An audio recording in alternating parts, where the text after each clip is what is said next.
He who doesn't believe God has made him a liar, because he has not believed in the testimony that God has given concerning his Son. So we need to be careful about defying God when he tells us something. The testimony is this, that God gave to us eternal life, and this life is in his Son. We can go back to Isaiah 53, and everything that it describes matches up with the life of Jesus, who he was, what he did, what happened to him. Verse 12, he who has the Son has the life. He who doesn't have God's Son doesn't have the life. And what life is that? Go back to verse 11. The testimony is this, that God gave to us eternal life.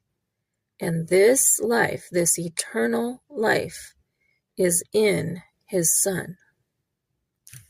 That's why if God's Son is in you, therefore you have eternal life.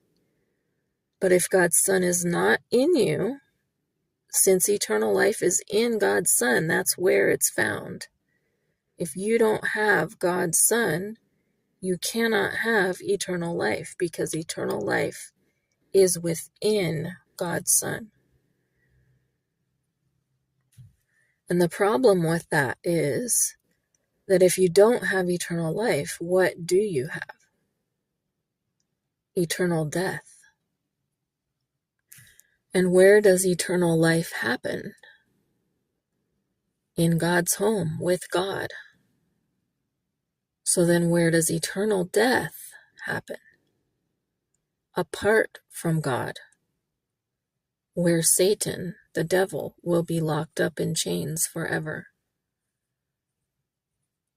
The Bible describes it as a place of fire, of flame, and of darkness, and of aloneness. Many people try to pretend that it will be a place of partying, but each person is in their own compartment, their own cell, their own area.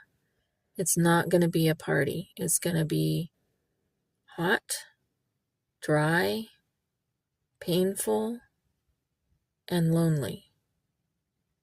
Therefore, we need God's Son.